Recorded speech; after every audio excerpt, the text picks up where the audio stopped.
¿Cómo va? ¿Todo bien?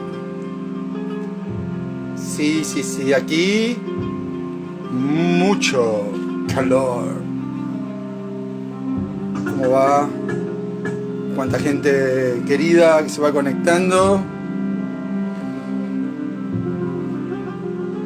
Estamos aquí a punto de abordar un tema extenso. Dan, querida, toda la tribu que quiero tanto, 7 colores de diversidad, Dan, que está en México, todos los grupos Aleph, la tribu Bet, gente muy querida y muy valiosa. Geo, ¿qué haces? ¿Cómo andás? Bueno, el tema que vamos a abordar hoy es pero tan extenso que no nos queda alternativa que aplicar las mismas herramientas del título, ya que el título es Geometría Sagrada Vic, Geometría Sagrada y Kabbalah. Tendríamos que empezar con las dos cosas que tienen ambas ciencias o ambas corrientes, que es vamos a sacar esta música para que no nos estorbe tanto. ¿Qué haces? Se te extraña. Bueno, ¿con qué vamos a comenzar? Primero, como siempre, sahumando los ambientes. Geometría. Hola. ¿Cómo va? ¿Cuánta gente bella, hermosa? Me la voy a pasar saludándolos a todos.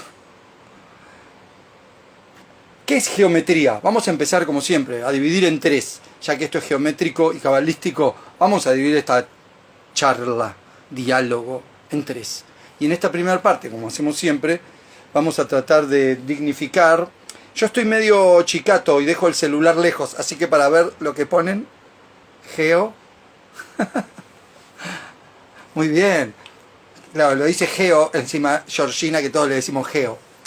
Pero vamos a darle un significado un poco mayor que el literal, porque no es la medición. Ya sabemos que geometría es medir las formas, medir las formas, cuando digo formas y cuando digo la Tierra, me refiero a los espacios, las distancias. Pero la geometría a la que vamos a tratar de abordar hoy, digamos humildemente, lo voy a empezar con la palabra Malkut, que para los hebreos y para los que estudiamos Kabbalah y transmitimos y recibimos, no es solamente la tierra. Puede ser tu terreno, puede ser tu terrenalidad, puede ser tu encarnación y pueden ser tus acciones. Entonces, medir todo eso es complejo. Medir las acciones, ¿con qué escala las mido? El espacio es también Malkut, el espacio terrenal, esto es un espacio, no solamente el espacio sideral, sino tu espacio, tu casa, o tu trabajo, o tu cuerpo, porque tu cuerpo también es tu espacio. Hola, hago así, hola a todos los que se fueron sumando. Entonces, ¿quiénes son los primeros que midieron las cosas de una manera interesante para nosotros, o que usaron un sistema interesante? Fueron los babilónicos, aquellos pueblos que se les dice babilónicos, pero aquellos pueblos semitas y acadios. Hola Mirta, tanto tiempo. Me da vergüenza cuando dicen maestro, porque me avergüenza por eso, por ese adjetivo, pero también porque me acuerdo de Olmedo, que le decían maestro. Entonces, en Babilonia usaban una forma de calcular y medir espacios, distancias, el cielo. Fueron casi los primeros que armaron un mapa astrológico, muy interesante y alquímico, y pensemos que todas estas tradiciones que nosotros estudiamos, y todos los cultos y los mitos y las religiones y las formas de meditar o de comer, las más grosas que tenemos últimamente, vienen todas de allá, vienen de Medio Oriente o de Oriente. El yoga, la ayurveda, la kabbalah, la astrología. Entonces, para ellos era el número 60, la clave. Y dividían todo en 3 partes de 33. Algo que muchos ya saben, ya se ríen. ¡André! Pensé que ya estabas en Brasil. Entonces, todos estos pueblos tenían una manera de llegar al 99, que era 3 veces 33, y era muy bueno. Y el día de hoy, matemáticos y químicos y genetistas están descubriendo lo increíble de que estas personas, con sus limitaciones, hayan tenido un sistema tan perfecto. De hecho, nosotros, al tiempo, lo dividimos en partes de 60. 60 segundos, 60 minutos. Entonces, no eran tan tontos los babilónicos. Y el tiempo, al fin y al cabo, no te lo marca el espacio, porque es las posiciones solares, lunares, solsticios, equinoccios, todos los calendarios para saber cuándo hacemos la fiesta de Año Nuevo, cuándo celebramos esto, cuándo es mi cumpleaños, todo eso te lo daba. Ah, ya estás en Brasil. ¡Qué envidia! Tomate una caipi por mí en la playa de Lagoinha. Estos pueblos tenían en su geometría, también práctica, un gran enfoque con lo que eran los triángulos y los círculos. En el sentido no solo literal de la forma geométrica, sino de lo que tiene que ver con la triangulación de la energía o la circulación de la energía. Son cosas que no me voy a explayar por este medio, pero creo que todos los que de alguna forma han estado en lo que se llaman canalizaciones, meditaciones o algún viaje místico de cualquier índole, sabrán muy bien que una cosa son los movimientos circulares y otros los triangulares. Los circulares normalmente son para atraer cosas o alejar. Por eso lo hacen las galaxias, los átomos, etc. En cambio los triangulares son para cristalizar, para materializar. Lo saben Cuando armé unos grupos Aleph hace unos 15 años, se dio la particularidad que había un ala muy mística psicodélica y un ala muy científica físico-química. Habían médicos, habían genetistas, y entonces al principio debatían entre ellos y después era tan enriquecedor ver cómo afirmaban todo lo que estos pueblos ya sabían, cada uno por su método distinto. Venía uno que te decía: y me tomé un LSD y veo triangulitos de colores. Y por ahí venía otro y te decía: mirá qué increíble, los linfocitos cuando dialogan con esto hacen tal tejido. Y bueno, son formas de abordar un mismo tema. Ellos en Caldea, en Sumer y en Babilonia tenían 3 libros astrológicos para sintetizar lo que transmitían.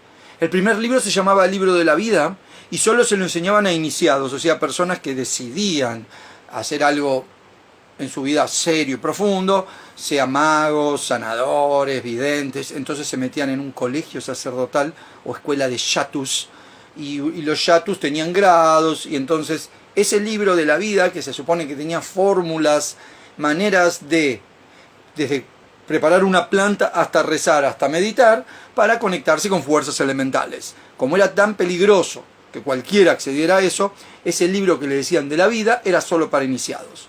Después tenían el libro de la sabiduría, que eso era para discípulos, donde vos por ahí no eras un iniciado, no querías hacer tu vida como un sacerdote tan en serio, pero sí te dedicabas a querer poder fabricar perfumes o tintas para telas. Entonces aprendías secretos de la alquimia, aprendías fuerzas elementales, pero a un nivel más discreto. Entonces ese era el libro de la sabiduría. Y después estaba el libro de la forma, y el libro de la forma sí era público, y que tenía que ver más que todo con arte, con ropas, armas, herramientas, arquitectura. Todo eso que acabo de mencionar sí podía tener acceso cualquiera. ¿Por qué hago esta diferencia tan triple, justamente para hacer hincapié en la triplicidad de lo que estamos empezando ahora? Porque esto después se va a repetir. Estos 3 libros, estas 3 maneras de enseñar van a repetirse y después se van a invertir. Vamos a llegar al final de esta charla a los tiempos actuales, porque la charla la vamos a dividir en 3, como estos libros. Vamos a empezar hablando tal vez el origen de todo esto, tanto de las palabras que se usan como de los sistemas. Después vamos a ir a una etapa media hasta llegar a la actual. Pero estas 3 formas, uno a veces jura conservarlas, aunque las vaya camuflando, y aunque vos después esto lo apliques en un sistema y digas, mira, podés ir a la izquierda, a la derecha o al medio, y le llames triple vía, bueno, estás hablando de lo mismo, adaptado al tiempo donde estás encarnado ahora. Bajo un poco más y voy a Egipto. En Egipto, todos los geómetras, las geometrías, estaban casi sintetizadas en Tot. Tot era, ya lo habrán visto muchas veces, un dios que tenía la cabeza de un ave ibis, simbólicamente, y ese ave tenía la particularidad, como toda forma metamórfica, oculta algo en esa forma. Andaba por pantanos, mitad agua, mitad tierra, mitad astral, mitad físico, y estaba siempre anotando. O sea, era el gran escriba, era el gran alquimista, el que escribía todas las recetas, y todo lo que tenía que ver con medicaciones, fórmulas, sea desde las fórmulas que debía decir el alma del difunto para poder ir al más allá, hasta las fórmulas que tuvieran que ver con la forma de hacer un líquido para que esa estatua se conservara mejor, debían ser escritas. Eso también era métrica.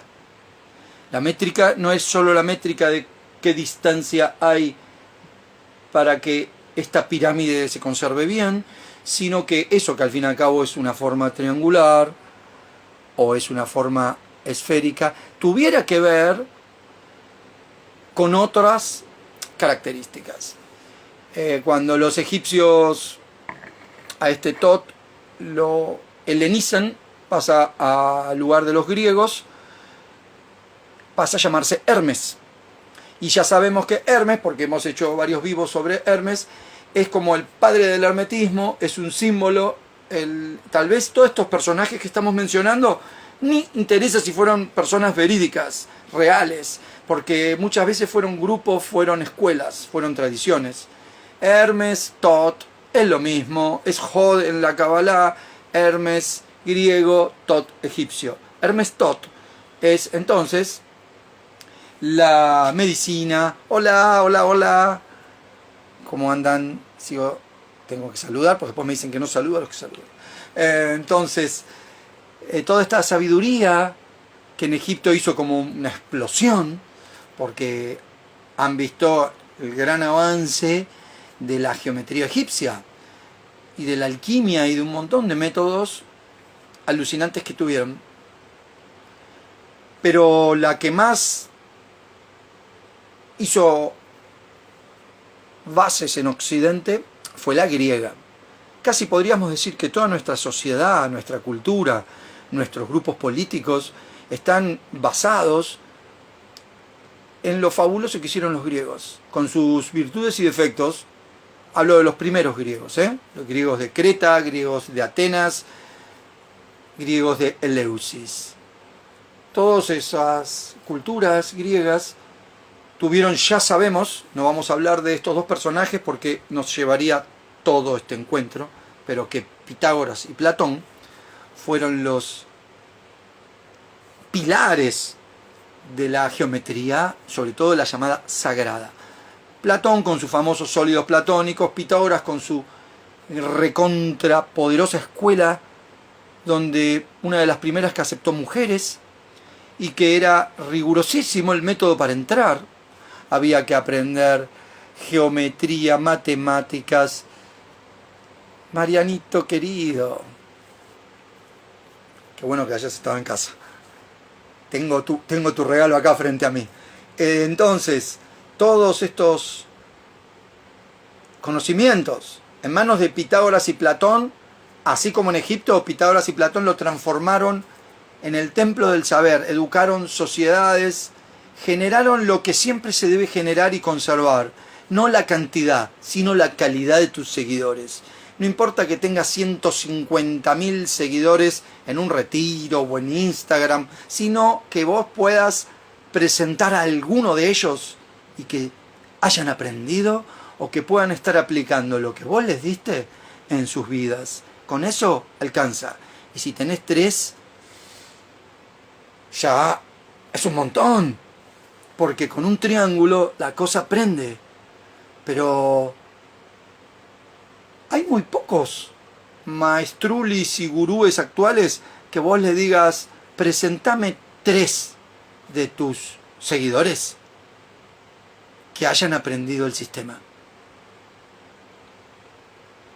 Sí, están siempre mostrándose ellos solos, en fotos, en videos. Y aunque yo ahora estoy solo, vivo tratando de mencionarlos, etiquetarlos, sacarle fotos, porque yo he sido uno en un grupo y todos los maestros que tuve me han enseñado que el poder de un grupo es la inteligencia grupal. Es que si, aunque a veces vos seas el instructor o el que prenda la mecha, agarren todos. Si no, no sirvió. No sirvió. Bueno, la sucesión de átomos que trabajan para un plan y tratan de interconectarse, forman la materia. Entonces, siempre la geometría, la cabalá, la alquimia, el tarot, y la psicología y la magia, ¿qué hacen? Tratan de hacer visible lo que está invisible. Tratan de materializar o de ver la causa en un efecto. Nuestro problema es que los sistemas que últimamente nos enseñaron o que nosotros vamos a buscar suelen estar más basados en los efectos que en las causas. Cuando digo efecto, San, querida, cuando digo efecto me refiero a manifestación, sea porque lo estás contando en una terapia o se lo estás confesando a un cura o a un rabino, o porque es una enfermedad que tiene una manifestación en un rango en la sangre o en la piel o en lo que sea. Toda, digamos, la carencia de Occidente en gran parte fue estar incompleto porque abordar el efecto y no la causa. Pero de alguna manera todo lo que nosotros estudiamos se basa en esto. Estaba en Pitágoras y Platón, los vamos a dejar porque, ¿qué dije? Podemos hablar 1 hora de ellos. Pero sí sabemos que la filosofía, la ciencia, las matemáticas, la música que ellos enseñaron, ¿por qué fue tan glorioso? Porque usaron un valor geométrico, el mismo sistema que ellos recibieron. Y la forma que tenían de educar y enseñar tenía estructura. Tenía un patio para los recién llegados, tenía una etapa que duraba casi 1 año para que vos, que venías con toda una educación y unos condicionamientos de tu familia o de tu pueblo donde venías de tal o tal lugar, pero era muy interesante, porque si la geometría está tan de la mano de la geografía, porque analizamos y medimos objetos o cosas que están manifestadas, ellos trataron de aplicar lo mismo, pero a cosas que no estuvieran tan manifestadas. Entonces lo usaron también en la filosofía, la misma estructuración del pensamiento. Ellos decían, bueno, tesis, una parte mía piensa algo, antítesis, otra parte mía piensa todo lo contrario, o escucho algo y digo, esto estoy a favor, esto estoy en contra. Síntesis es enriquecedor porque de las 2 voces que escuché, de ese trismegisto que tengo adentro, saco una tercera conclusión. Es la clave de la magia, de las 2 serpientes de Hermes con la vara en el medio, y es un poco lo que Pitágoras hizo en su propia escuela. La dividió en 3 grados y cada uno de esos grados tenía muchísimos sistemas que aprender, desde hacer gimnasia, comer tal, ser vegetariano, vestir tal ropas, levantarse en todo el horario, estudiar música, artes varias. Bueno, fue un formador. Dentro de todos esos que seguimos, sabemos que estuvo Sócrates después, y Sócrates tuvo un discípulo, que ahí quiero ir, que se llama Euclides. Muy pocos conocen a Euclides. Euclides. Euclides perteneció a una época donde los griegos justamente habían tomado Egipto después de Alejandro Magno. Alejandría, que tiene ese nombre por Alejandro Magno, está en el delta del Nilo. ¿Qué lugar? Todo esto que venimos hablando, caldeos, babilónicos, egipcios, griegos, delta del Nilo. Y ahí en Alejandría, Euclides tuvo una escuela que se supone que fue todo lo que había hecho la de Pitágoras y el conocimiento de Platón, pero con conocimientos nuevos. Y fue increíble, porque lo comenzaron a aplicar en química. Empezaron a darse cuenta que si 2 gramitos de esto, multiplicado por tal temperatura, guardado en tal lugar, había tal aceite, empezaron a hacer extractos, pócimas. Fue muy notable.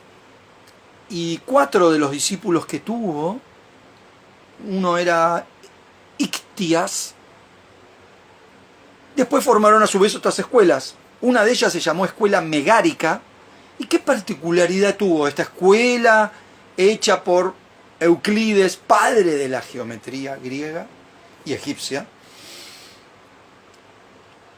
Que cuando empezó a hacer todas estas fórmulas que estamos ahora hablando, empezó a buscar la síntesis, llegó a un punto donde eso también se transformó en algo místico. Y esto que acabo de decir de tesis y antítesis, en las religiones era el dualismo, el bien y el mal, Dios y el diablo, bla, bla, bla. Pero él llegó a ser una escuela que empezó a hablar del monoteísmo, cuando todavía ni existía. O sí, tal vez sí existía. Y entonces Euclides escribió muchos libros muy buenos. Una de sus obras tiene un nombre que siempre me gustó, Data, se llama. Una obra se llama Data, la otra se llama Elementos. Y con todo un lenguaje que parece de niños, le está dando a entender al que entiende algo más de qué está hablando. Está hablando de espíritus de fuego, de espíritus de agua, pero lo cuenta de una manera que habla de componentes, habla de elementos. Y después escribe una obra muy buena también, que se llama Falacias, donde él le explica lo importante a sus seguidores de que están habiendo un montón de errores. Hola, hola, hola, ¿cómo va? Qué bueno que estén ahí. Hola, ¿qué haces? ¿Es una pregunta? No. Entonces le explica en una de todas estas obras, Lujita querida, todas estas obras que tuvo Euclides en su escuela megárica, dice que en Falacias él aclara lo importante de descubrir las teorías hechas por gente con buen corazón, pero que son teorías falsas, no falsas porque mientan, porque copiaban mucho de lo que oían y leían, sino falsas porque no conectan. En esa época todas estas teorías geométricas se usaban para, por ahí, armar un templo. Y si era una teoría incorrecta, ese templo podía caer. O para armar una pócima, o para rezar de tal manera. Entonces, siempre me interesaron mucho esos 3 mensajes que deja Euclides. Elementos, data y falacias. Falacias, entonces, detectar teorías que parecen iguales a las correctas, pero son falsas, aunque la gente que las haga tiene buen corazón. Me encantó. Es tan actual. Teorías falsas que aparentan ser verdaderas, hechas por gente con buen corazón. ¿Cómo? Bueno, él explica en ese libro, Falacias, cómo detectarlo. Entonces pide que todo sea probado antes. Y es fantástico porque inventa la maqueta, inventa el remedio previo, falacias que no canelan, exacto. Bueno, no puedo dejar de mencionar, si tenemos que hablar de geometrías y también de hablar de todos estos sistemas que podían tener tanto un desarrollo interno como externo. China e India. China e India tienen una cultura. En India ustedes sabrán lo que es el yantra. Yantra son todas esas formas. En China ya sabemos que está el I Ching, tenemos mandalas en el Tíbet y en otros lugares de China, que ya sabemos que los mandalas representan muchas veces imágenes del inconsciente, representan otros lugares, representan otras dimensiones, o pueden representar todo lo que acabamos de hablar recién con Euclides, triangulaciones y circulaciones dentro de un marco. Muy interesante. Miren en la India, qué interesante, Vishvakarma. Vishvakarma es un dios, a los hindúes siempre les gusta personalizar, el dios de la geometría, de los arquitectos y los artesanos. Y es el inventor de la triple forma. Muy interesante. Lo van a ver, es un anciano de pelos blancos y que tiene un cisne Hansa que siempre lo acompaña como símbolo.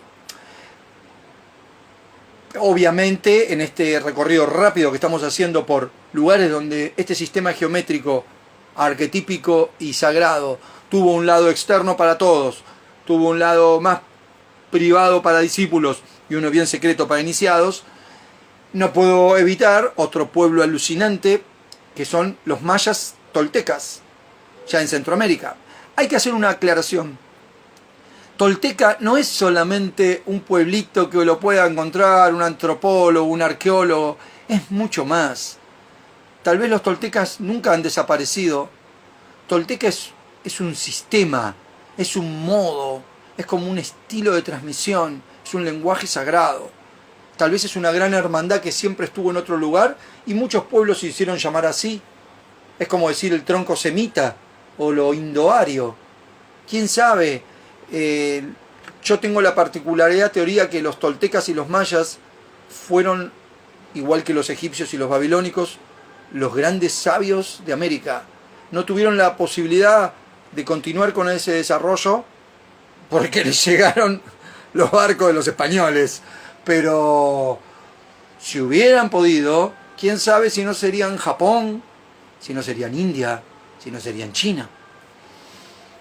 Ellos tenían una manera de diseñar que se basaban en los patrones, adoraban una serpiente, podríamos decir, siguen adorando a la serpiente yucateca, que es una cascabel muy venenosa. Vieron ustedes que en el neochamanismo y en muchas culturas, los animales más venenosos o las plantas venenosas ocultan una magia, no para cualquiera.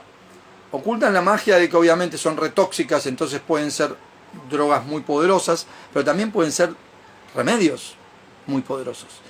El pez globo es el más venenoso del mar, el bufo alvarius el más venenoso de los pantanos, la serpiente yucateca de las más venenosas, y después sabemos que hay abejitas y hay arañitas que también tienen cosas que bien utilizadas. A ver, hay un mensaje que dice este mensaje: la diosa es el veneno. Exacto. Bueno, esa Sakaban es la forma en que ese veneno o ese líquido, ellos empezaron a ver que ahí había un patrón. El patrón, para un diseñador, ¿qué era? ¿Cómo hace esa serpiente para generar ese veneno? Eso está oculto. Como estaba oculto, eso se lo transmitían a los iniciados. La forma de hacer, sacaban, utilizar el veneno de la yucateca con alguna finalidad.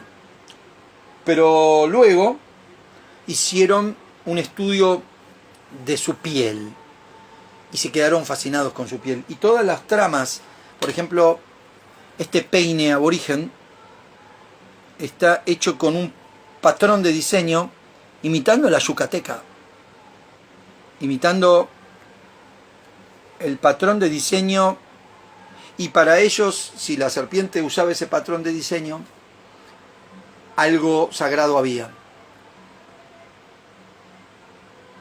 Ellos al dibujo de la yucateca le decían patrón matemático, geométrico del movimiento.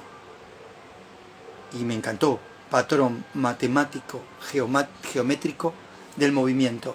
Y decían que si lograban moverse así o mapear así, era el mapa del astral y del mundo, del inframundo y del astral. Ya sabemos que hay muchísimos más mundos, pero mencioné esos dos, inframundo y astral, porque son los que ellos sentían inmediatamente que interactuaban con ellos. El inframundo sería como un submundo, y el astral, el mundo de los sueños o de ciertos alucinógenos, meditaciones, o lo inmediato cuando una persona fallecía. Entonces para ellos este tránsito se realizaba desde lo terrenal, desde vos despierto, hacia el astral o hacia el inframundo. Bueno, finalmente dejé para el final de este recorrido a los semitas. Los semitas, ya saben ustedes que ser antisemita no es estar en contra de los judíos, es estar en contra de los árabes, de los palestinos, de los sirios, de los líbanos, porque todos eran el tronco semita. Los semitas a estas geometrías justamente le ponen otra piel, que no es la de la yucateca, porque para ellos la serpiente esa, bueno, es regrosa, está en el paraíso con un árbol que tiene una manzana, que es el conocimiento secreto. Cada uno la cuenta a su manera.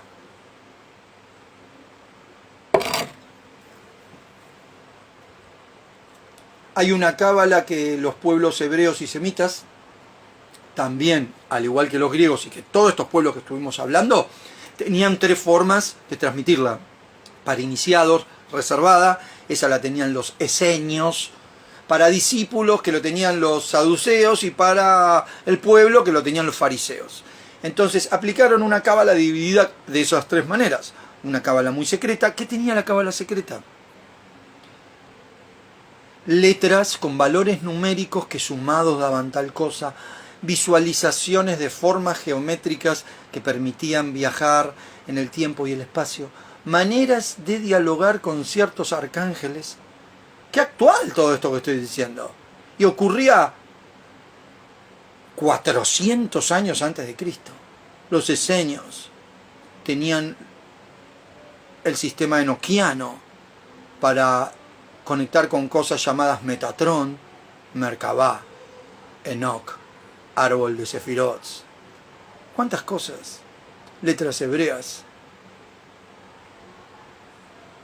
formas de rezar, horarios, formas de vestir y de comer,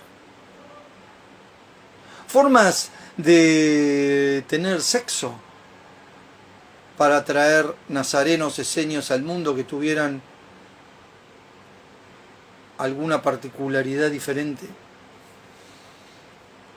Y una de las cosas que justamente terminan sintetizando todas estas tradiciones místicas sagradas, geométricas, fue que cuando este pueblo estuvo en Babilonia, estuvo en Egipto tomado por los griegos, porque Filón y Solón eran judíos conversos.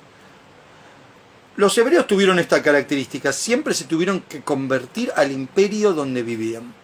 Tuvieron que convertirse en Babilonia, tuvieron que convertirse en Egipto, se tuvieron que convertir con los griegos, se tuvieron que convertir con los romanos, con los cristianos, en España, en Portugal, y cuando llegó el nazismo se tuvieron que ir. O sea, es un pueblo que si hay algo que conoció es la adaptación.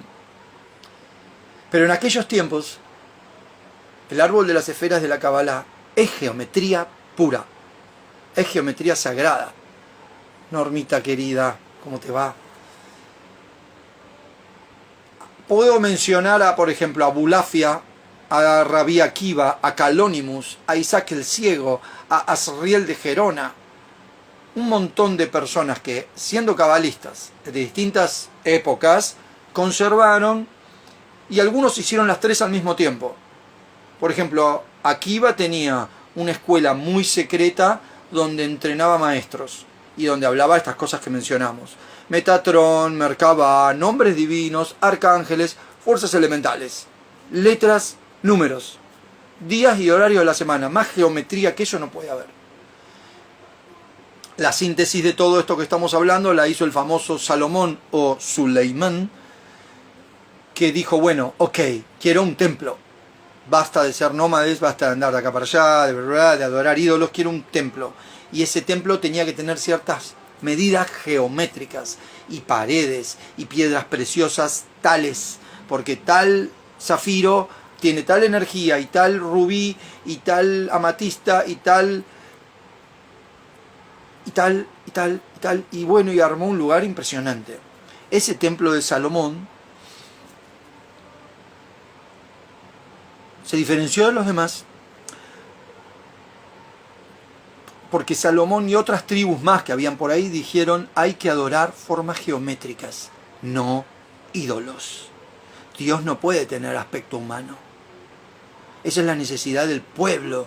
La estatua, el santito, el arcángel que se parezca a Brad Pitt, la mujer que tenga aspecto de mi mamá, o el budita, todo eso está bien.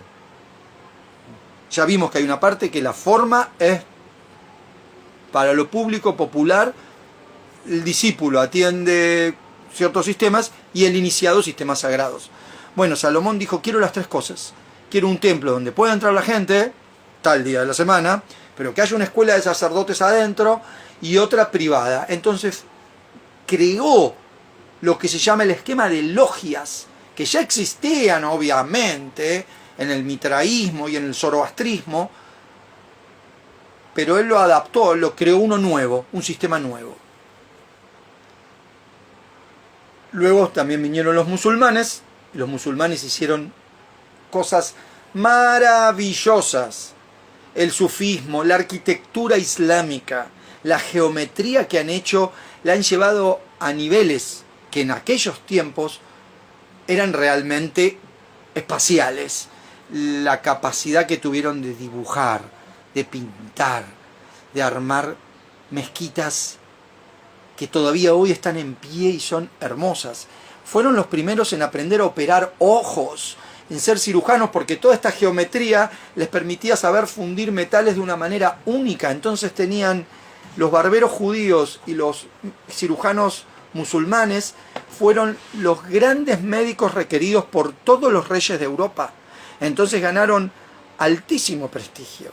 Y esto, que los transformó en los mejores orfebres, textiles, tinturas, perfumes, comida, medicinas. Después les llegó el momento a la filosofía. Entonces también tuvieron una manera de cantar. Los cantantes hebreos rituales, los cantantes musulmanes e hindúes no tienen comparación. Seas del culto que sea, vos escuchás un sufí, un Hassan cantando en el desierto. Hassan es como el cantante ritual de los hebreos. O un hindú cantando un mantra, y te vas a elevar, porque ellos están elevando, están haciendo una geometría de tonos y sonidos que tiene un porqué. El mantra tiene un porqué. Igual que el yantra famoso, esos símbolos hindúes también. El tiempo fue pasando y todo esto que estuvimos hablando, si hubieron dos tradiciones que los terminan sintetizando en el Renacimiento, toda esta filosofía de Salomón, las logias y la triangulación, son los masones, los cátaros y los templarios. En esa época el arte y la perspectiva y la medicina tenían que luchar contra la iglesia, que consideraba todo esto una herejía. Entonces, si vos hoy estabas hablando esto que yo hablo por este vivo, entraban 7 monjes, me prendían fuego en la hoguera por hereje diabólico. Seguro. Y quién sabe si ya no me pasó eso. Y bueno, el otro tema es que todas estas personas se volvieron famosos Freemason, libres constructores, constructores de catedrales. Todas las catedrales de Europa están hechas con una geometría sagrada. Tienen toda una configuración que tiene que ver con logias, con el árbol de las esferas, y tiene que ver con niveles del alma. Por eso también producen lo que producen. Y todas esas catedrales, cuando no eran públicas y cerraban sus puertas, tenían grandes hermandades adentro, como los caballeros de la Orden de San Juan de Jerusalén. Y muchos de ellos tenían historias conocidas. Una muy divertida era que en verdad Judas y María Magdalena eran la madre del famoso Yoshua, pero que ese secreto lo sabían los templarios y bueno, bla bla bla. Un arquitecto en la masonería tiene este símbolo: una escuadra y un compás, una estrella dentro. ¿Qué significa eso? La escuadra es ángulo recto. El ángulo recto es una manera de moverte en tu vida. Podés, como el caballo del ajedrez. Vengo así y cambio así. No voy en curvita, hago 90 grados. No me pidas moderación. Te dejo. Cambio. Vengo, me voy. Bueno, era una manera de moverse. Pero también tiene que ver, obviamente, como en castellano, con la rectitud. Ser recto. Y el compás es equidistancia, con lo que podés dibujar esto de acá atrás, o con lo que podés hacer el símbolo de Tiferet. Yo y todo lo que me rodea. Dos cosas muy interesantes de combinar escuadra y compás, que obviamente de ahí sale la estrella de David. Pero también sale esto, que esto es la parte de atrás de la carta nula del tarot Rosacruz ocultista. ¿Cuántas cosas interesantes? Porque también de esto, si alguien lo hace en 3D, te queda esto, que es una especie de Merkabah.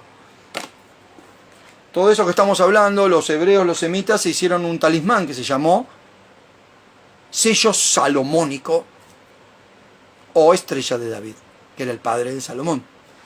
Y todo esto que yo estoy hablando ahora es una línea de tradición a la cual le debo todo el respeto, porque es un estilo de transmisión geométrico, geométrico para subir, geométrico para bajar,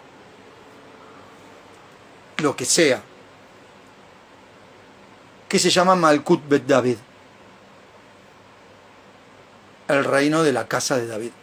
Es un estilo de Kabbalah, es un estilo de geometría, es un estilo de conexión que tiene que ver con tríadas, triángulos y círculos.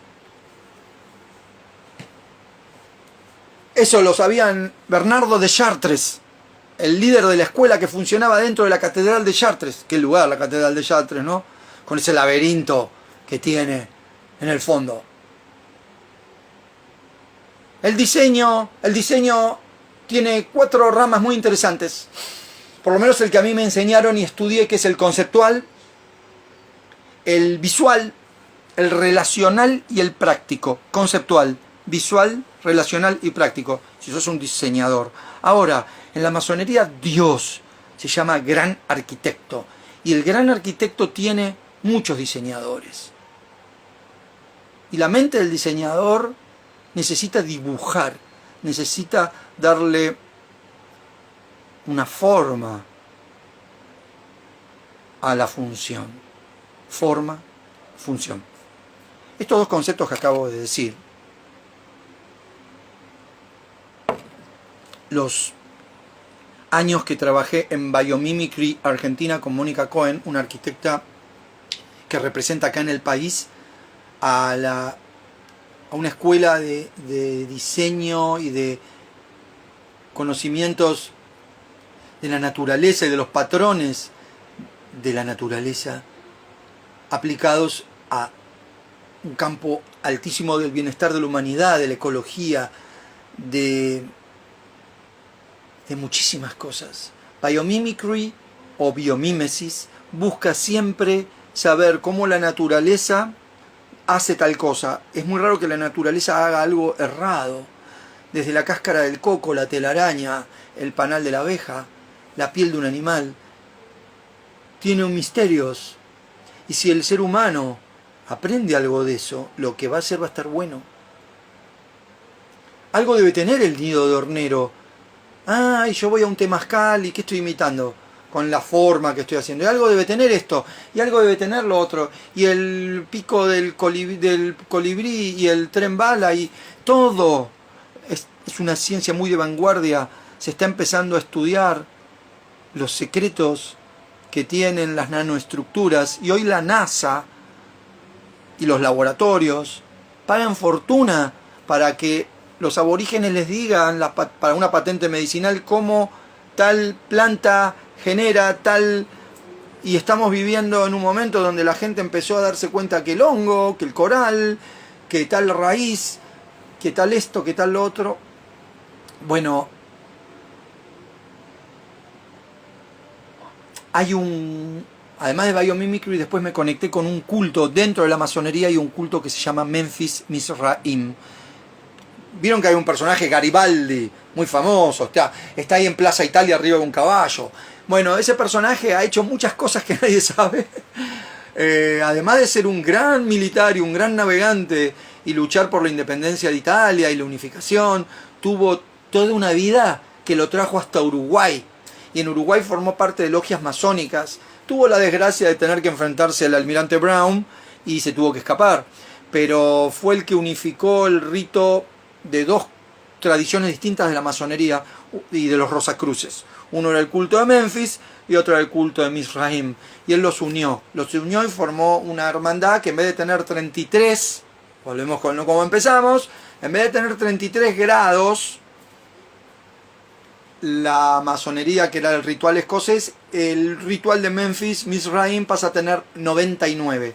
Y él es justamente uno de esos grados. En esos grados hay son varios, van entre el 64, 65 y 66, dentro de esos 99 grados del culto masónico Rosacruz llamado Memphis Mizraim. Entre el 64 y el 66, todos esos 3 grados se llaman sabio de Mitras. Y el otro nombre que le han dado en algunos países es arquitecto de la ciudad misteriosa. Me encanta. Arquitecto de la ciudad misteriosa.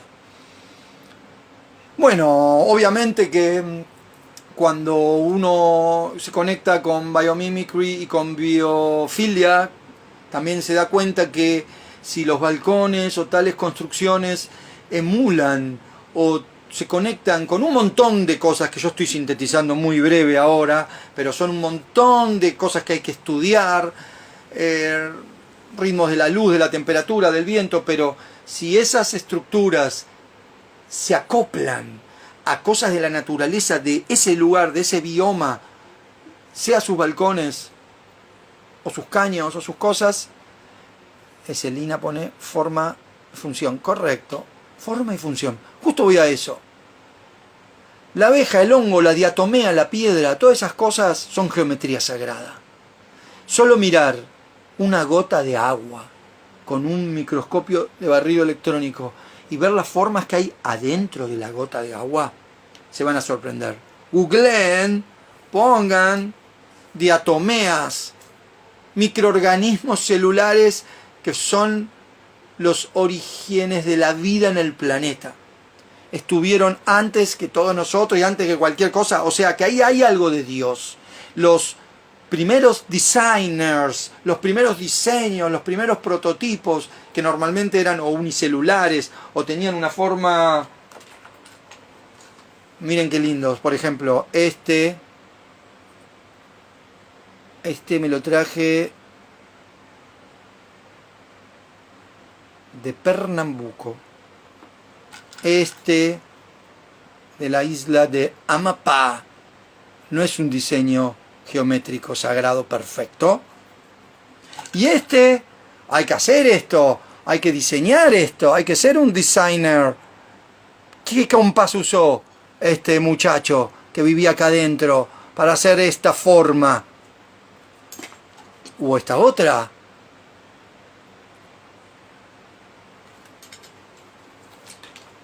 Y esta Fibonacci, proporción áurea, la piña, que por eso se llama pineal. Hoy hay un montón de carreras que estudian los de muy avanzada en las universidades. Nave Alquimia, debe ser Noé querida, qué placer que estés ahí.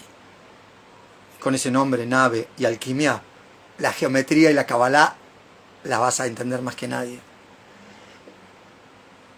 Entonces, Dios es un arquitecto y todos los que crean las formas para que se materialicen son diseñadores que usan geometría y Kabbalah.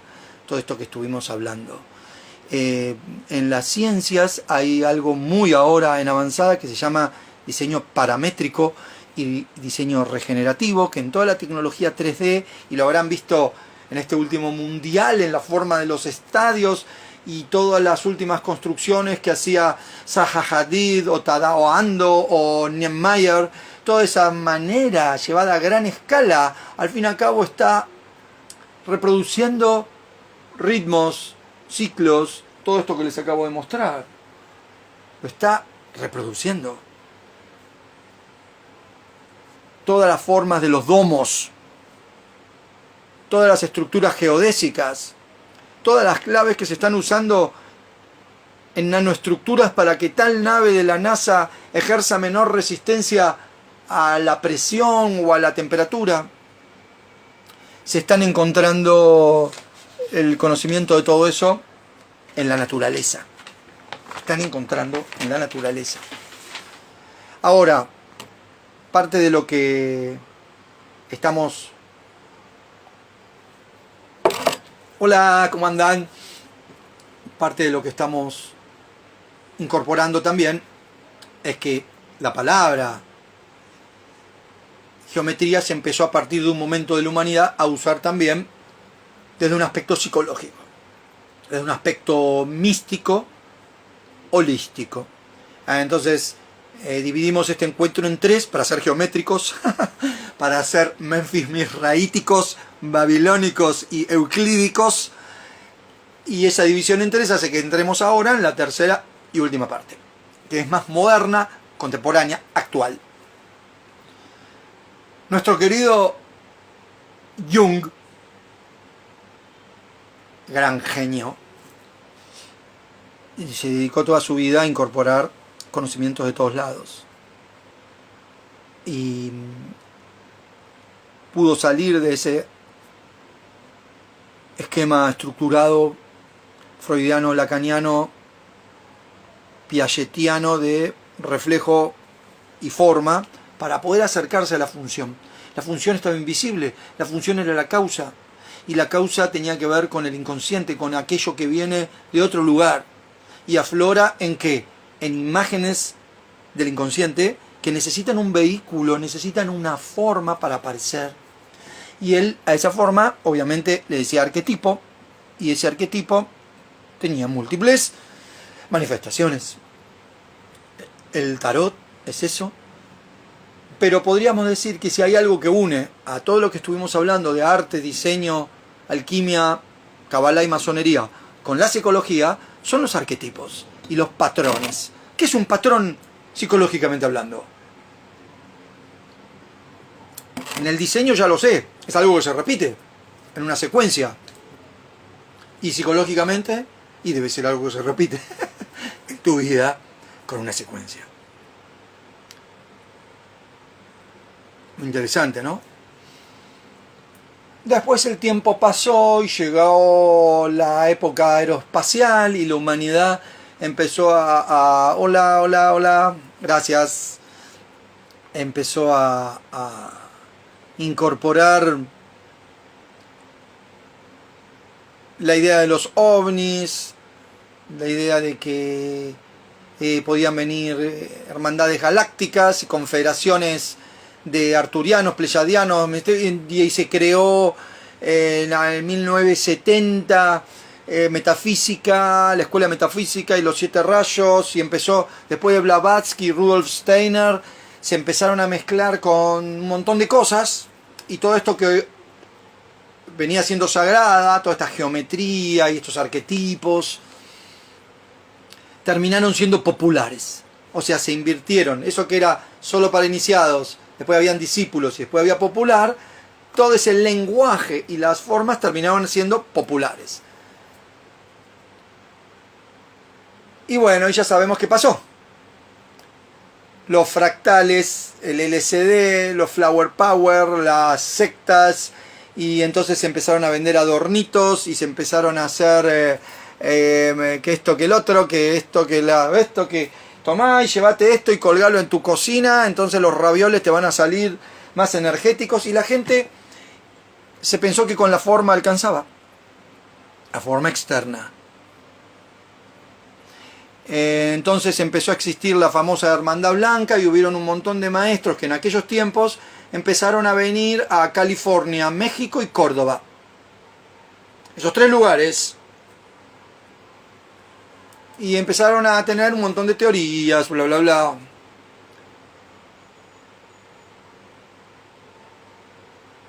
Y bueno, generaron lo que todos ya saben, la New Age. Y después vino la New Age, después se pudrieron todos y ahora como que la revolvieron a revivir.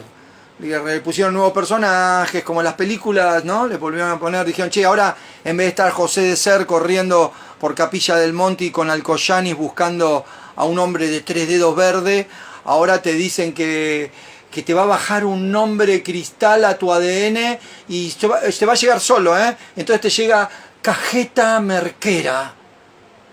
Ah, me llamo Cajeta Merquera.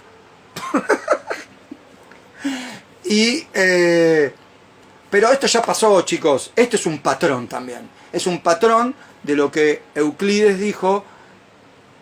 Presten atención a la falacia. Imitadores, apropiadores, con buen corazón, pero falsos. Porque lo que hacen no conecta. Parece, suena lindo, me pongo en el medio del Machu Picchu o con una chacana en la cabeza y me pongo una merkabá en el pecho y ya está, conecté. Y me curé con el corazón, con la hermandad que me van a venir a buscar porque somos 144.000, otra vez lo mismo que 1970. Es un patrón que se repite. La computación, internet y las redes sociales hicieron que esto ahora directamente se recontra super multiplicara, y hoy viene cualquier persona a venderte como un vendedor de peine de colectivo el Kybalión. Y te hablan, ¿qué es la 7 fórmula del éxito? Sí, bueno, generación, causa y efecto, mentalidad, listo, pum, pum, te hago un reel, se acabó, listo, ya está, y toda la gente, hoy me iluminaste la vida. Eso es profanación, algo contrario a la palabra sagrado. Sagrado es un término que significa gradual, de a poco, puro, con mucha dignidad y respeto, para hacer esa conexión. Profano, profanum, significa afuera del templo, es lo público, para cualquiera, sin grado. Entonces, esa es la falacia de Euclides. Geometría sagrada no es una forma externa. Esto no es geometría sagrada. Esto es lo popular de la geometría sagrada. La geometría sagrada sería, alguien alguna vez dibujó en la época de Platón que ciertas inteligencias superiores, para generar una nebulosa, sacarla de estado gaseoso, materializarla, hicieron una fractalidad y cristalizaron de tal manera. Después eso se confirmó porque pusieron en un microscopio la nieve o el carbono o el grafeno y se descubrieron que habían partículas que se estructuraban con estas formas. Ahora, yo porque me ponga un sticker en la frente con el Metatron o con la flor de la vida, no estoy haciendo nada de eso. ¿Cuál es la diferencia de eso? Mire, muy simple, se los digo si fueran cocineros o médicos. O cuando trabajé con Mailea, una sanadora muy importante de Brasil, que yo a veces le decía, tenga cuidado porque le pueden imitar la fórmula o la receta. Que ese es otro peligro que está ocurriendo ahora. La cantidad de gente yendo a experimentar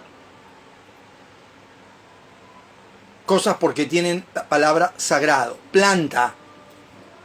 Otro tema.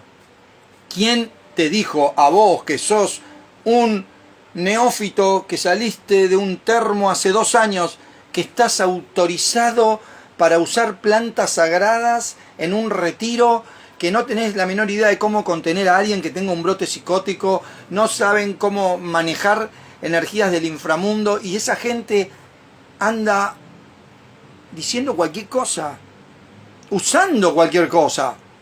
Ya la geometría no pasaría nada porque es algo externo, pero usar cosas que van a tocar tu cuerpo o que vas a tomar es, además de ejercicio ilegal de la medicina, es una profanación de cosas que para los aborígenes son sagradas. Y que anda a hablar con cualquier chamán de México, del Amazonas o de Perú, y te van a decir que los han violado, que los han explotado, que toda esta gente que anda ahora, en verdad vos andá a un retiro y decirle, che, ¿sabes qué? No hay nada para tomar. Se van todos corriendo. ¿Eso es planta sagrada? ¿Geometría sagrada? ¿Con qué preparación? ¿Con qué instrucción? ¿Quién te pasó lo que vos decís que vas a dar? Entonces, todo esto que estaba ocurriendo es la New Age. Sectas, ovnis, alucinógenos, cristal, nombre divino, hermanos ascendidos, ovnis. Es un patrón que alguien que estudia geometría ya lo ve repetido. Son los mismos desconectados del 70, que como vos en el 70 tal vez no habías nacido o no estabas en otra, lo vuelven a hacer. ¿Saben por qué? Porque es un excelente negocio. Si no, no lo harían. No lo harían. Además de todo esto, es un excelente negocio. Porque la mentira vende más, lo fácil, barato y espontáneo vende más. Es más seductor que te digan, vos querés estudiar geometría sagrado, Kabbalah, tenés que hacer 1 año de instrucción, y después tenés que estudiar esto, y después tenés una etapa de digestión y adaptación y praxis. Ay no, yo quería ser médico electricista en 4 encuentros. Yo pago, pero en 4 encuentros. No puedo tener un diploma de maestría de Kabbalah. No puedo ser sanador del útero inca. Eso es lo que hoy estamos viviendo. Entonces quería dejar para el final, dignificar estas palabras tan prostituidas y bastardeadas en manos de cualquier New Ager, tiktokero, stand-upero, que lo hacen con lindas formas. Eso sí, tienen linda cara, hablan lindo, los retiros los hacen en lugares hermosos, pero ¿qué tiene eso de espiritualismo? ¿Dónde está el espiritualismo? ¿Dónde está la conexión? No, que pleyadiano, que recuerdo, que el útero, que el cacao, que la ayahuasca, pero es más fácil respirar bien, una buena postura, estudiar y ir practicando el tono. Geometría es mental y tiene etapas.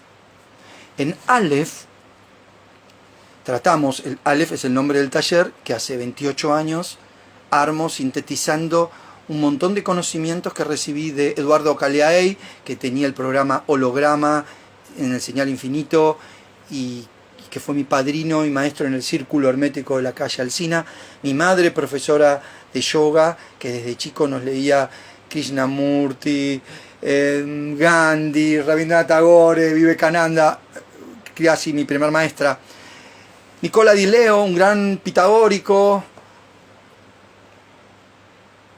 Rubén Nissenbaum, rabino de la comunidad Emanuel, judaísmo reformista, todo el círculo de Messier Yoshami, un gran cabalista que terminó viviendo en Uruguay, murió ahí, pero como todo gran cabalista dejó un círculo y un sistema fascinante.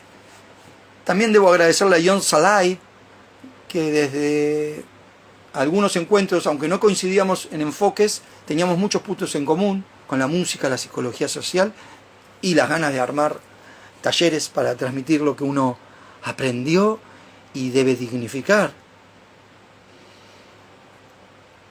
En Aleph hago eso, lleva 9 meses. El círculo Bet es para los que lo terminan, de eso no voy a hablar acá en un vivo por un telefonito. Y después fue surgiendo también un sistema privado que apunta a esto, a trabajar con un estilo geométrico, mapas, diccionarios y herramientas. Todo el trabajo que uno hace a veces, todo lo que uno aplica, necesita geometría. Porque las energías espirituales, astrales, los mundos superiores, tienen otros espacios-tiempos que este. Y si uno no lleva un mapa, un diccionario y herramientas, el mundo astral, el mental, el espiritual, Olam Yetzirah, Briah, Atzilut y otros más, nos pierden. Qué bueno, tengo a media cuadra de mi casa una iglesia evangelista que vino y están como en trance las chicas que cantan, pero hoy cantan bien, me gusta que entren en trance. Eso lo heredan de los baptistas, cuando las iglesias dejaron entrar a los afro. Las iglesias afro entraban en un trance cantando y bailando en New Orleans, y eso después se multiplicó. Muy bien, me gusta que lo hagan. Entonces, ¿qué tengo en común con toda esta gente? No puedo dejar de mencionar también a Mailea. Mailea, esta mujer que mencioné en un momento, que también era una gran chamana y odiaba que se lo digan, y para sobrevivir había puesto una casa de sanación y de demás cosas, de las cuales participé, y también me fui porque me di cuenta que no existe el promediar con la verdad. No se puede decir, bueno, hoy conecto más o menos. No, ¿conectás o no conectás? No, pero si hay 70 personas afuera, ¿qué hacemos? No las atiendas, o no vendas lo que no tenés. Eso es una estafa. Querés armonizar a una persona, querés ir a un retiro y pasarla bárbaro con un DJ, y todos bailando y todos bárbaro, pero no digas que vas a conectar con los maestros ascendidos, porque eso es lo que lo arruina.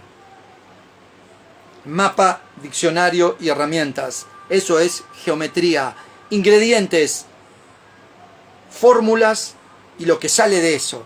En esta época hay ingredientes y lo que sale. Se perdió el método, o no es que se perdió, no lo están usando, no lo están transmitiendo. Entonces yo puedo tener una figurita muy linda y puedo decir la imagen del inconsciente, y te quedás con esto, la imagen del inconsciente. Ridículo. Eso no es la imagen del inconsciente, es una representación que tampoco va a servir para nada, porque ¿qué va a pasar? La forma, al ser externa, todo el mundo hoy quiere, dame una piedrita, un talismán, dame una maquinita, algo que produzca acá afuera, con este feng shui o con algo, la armonización del lugar o el cambio de energías. Claro que es así, pero falta el método. Si vos agarrás, copiás todos los ingredientes que escuchás en un tipo que hace un video o leyendo un libro, y decís, bueno, mirá lo que hizo, armó una torta con esta forma, vas y traes todos los ingredientes, harina, agua, chocolate, y le haces un bollo que parezca de la misma forma. Pero, ¿cuándo va a venir el problema? Cuando alguien lo pruebe, porque va a ser horrible, porque la fórmula, la receta, el método es geometría sagrada, no el aspecto ni el color. Así que, estando ahora a casi un mes de empezar el nuevo taller Aleph de Kabbalah, Tarot y Meditación, quería aprovechar este final para dignificar la geometría sagrada y la Kabbalah. Así que bueno, querida tribu conectada por estos medios modernos de comunicación, los saludo.